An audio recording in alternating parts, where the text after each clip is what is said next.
My name is Daniel Wagner. I am a professional land surveyor in North Dakota and 6 other states out of the Fargo office for Catamus, Lee, and Jackson and Engineering. It's KLJ is usually how they pronounce it. And I do a lot of project management and licensed survey work with them. I started at Minot State. I was there for about 2 years, and then from there I finished my schooling in Canada, which was where I'm from originally, and got my degree in geomatics technology. Combined 4 years. Most of that was in Canada, specifically for the survey degree. I got most of my generals out of the way in Minot first, and then finalized it there. It varies. A lot of our work has to deal with what the client's request is. So on a typical day, we can be doing boundary surveys, construction work.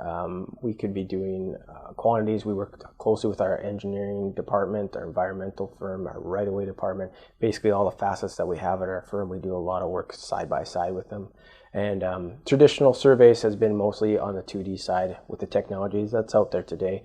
We are more and more so working in the 3D world. And in order to do that, we have to keep up with technology and constantly work towards providing 3D models that really our clients benefit from. We can actually take them through a job site, give them a prediction of what their job's going to look like before they even get out to the field. Saves them time, saves them money, and gives them a really good understanding.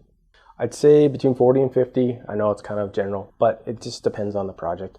Our clients are asking us to do things differently every day, and so depending on what the workload is, but during this time of year when it's colder outside, we bring our guys inside to do some of the field work, tidy up things like field notes and drafting. That kind of stuff is kind of saved towards the end of the year, just because some of our equipment doesn't always work in the wintertime.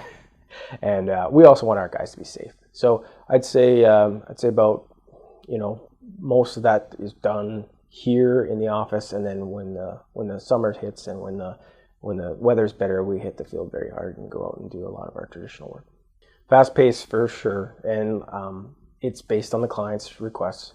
We try to be realistic with them, and we try to make sure that everything that they're looking for we can accommodate. And we work with them very closely to make sure that everybody's realized the accuracy of what we do is important, and that might mean we take extra time doing what we do.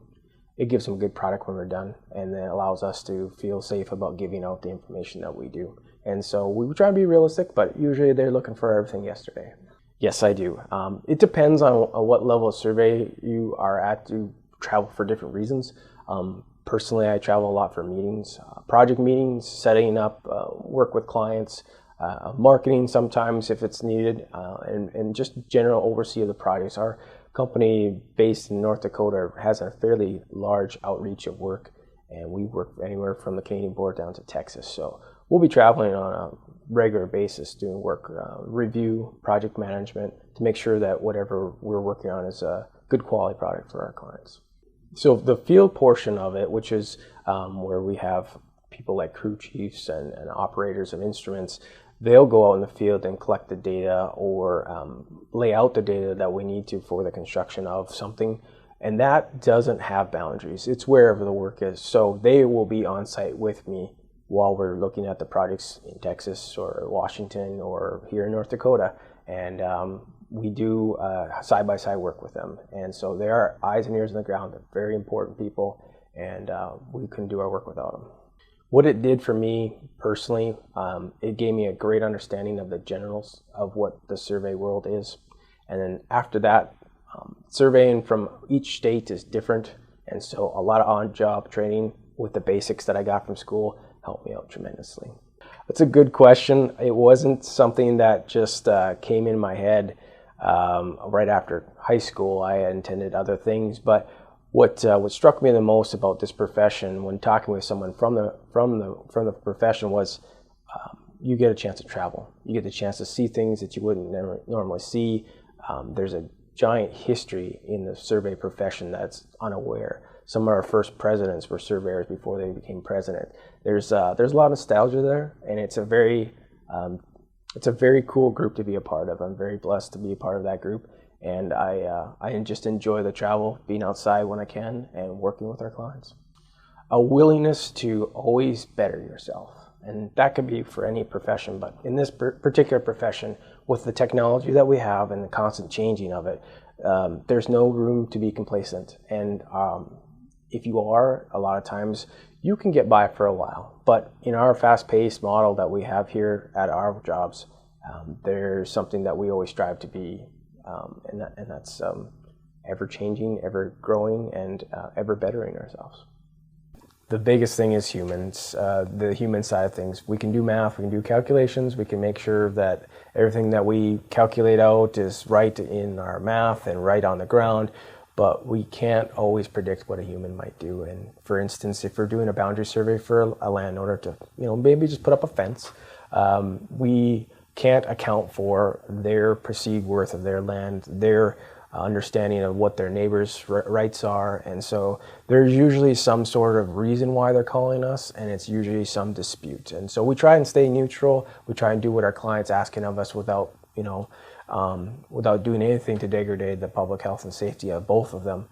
But the human part of it is probably the hardest part to deal with. You just never know. Definitely a team effort.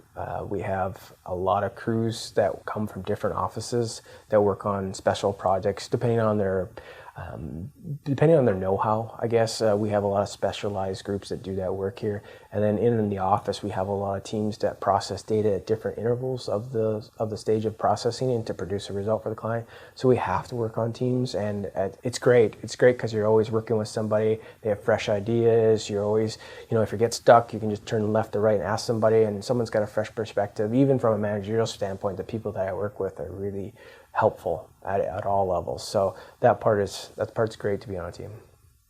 So part of our technology that we're always changing is working from 2D to 3D now in a lot of different avenues. And one of the things we work with closely is point clouds. It doesn't mean anything more than what it says. It's a cloud of points. It's the actual item in the field is brought into a digital model. What you can see over here is a model that we collected as part of our 3D scan. You can see there's some tanks in the background. It looks very pixelated, and it looks like a pixelated picture. That's because all those things you see on there are all points. It's not an actual picture. It's in color. You can measure for all the things on here from point to point. There's a few million points in there. So to give you an idea, the data set is very large. Think about 10 full-size ripped DVD movies would be one of these models. So gigabytes of data, lots of stuff to work with. So you have to have high class software. You have to have very strong computers to model with it. And what you can do with those is you can really, you can orientate it different ways. You can give it different color schemes. In a case where we were working on this particular project, this color scheme just gave us an idea of elevation. The closest to the ground you were, the redder the color, and it changes the rainbow so that you can kind of see where you're at. The client wanted to know that, so they knew how far from the ground these overhead conveyor belts were. It's really simple to do, but when they're done, we can give this to the client in a viewer that they don't even need to use their own software or have any expertise on it. They just log in and they can walk around the site and make measurements of their own and understand exactly what they're getting into. The model of what we create here is collected through this 3D laser scanner, and we can walk over to this too. Craig's helping me here with the setup, and he's probably, if you can, just go ahead and start up so we can see what it looks like just running. That's the neatest part about this thing. It's a very small, compact item. It's less than the size of a football, yet it can collect millions and millions of points. The little middle part you see will start moving shortly here. That's a mirror. A laser comes out of the machine and hits the mirror, and the mirror spins at 5,300 RPMs. Basically, if you were to pass somebody on the highway and you punch down your gas pedal, that's how fast this thing will spin around. While it's doing that, the laser hits it and it spans out like a shotgun shot. So while we're standing there, we're getting collected as points. So when we're done, we'll have a 3D model of the entire room that we're in and everybody that's in it. So as far as how much time it takes, it depends on how accurate you want it to be. Sometimes it's a few minutes, up to 1 hour for every scan. And we usually do multiple scans. So it's pretty high edge technology that creates really good results. And what we try to do is explain to the client what they get for that. 3Ds 3D models are new to everybody, and sometimes it's hard to understand that you don't have just a one point for the edge of a curve. You actually have the real curve right there that you can pick up and you can cut up into pieces or replace with something else. Part of this 3D model world, the 3D laser scanner has a lot of potential to do high quality, multiple point collection on the ground survey. And that's a very traditional method, even though the actual software and the materials themselves are pretty high tech. In the new era of surveying, we're going to do things more from the air, including drones. We're heavily involved in the development of that right now within our company. And the difference between the two that you can see, obviously it's flies, so it covers a larger area under a smaller amount of time. So by doing that, we keep costs down and we collect a lot more information. On the right-hand side of the screen here, we have a flyover that was done. I'd like to say ahead of time that this area looks like a video, but this is a 3D model based on the photos that were collected from the air. So this is also in 3D. Just like the scanner did a 3D model, this does a 3D model as well. And we're just going to play through. This is a fly-through that the software creates. And you can see everything as you were out in the field, but like you're flying. What this does for a client or for anybody that wants to see the data to work with it, another engineering firm, let's say, it gives them real-time information about what's out there. We flew this yesterday, it would have showed up in here today with all the information that they would need on all the buildings, the grounds, the people are out there will show up in this, the trees, and we can start taking things like tree inventory, building specs. We can start doing remodelings from it too. So the limits of this technology aren't found yet. We're still developing what we can do with it and what we can't.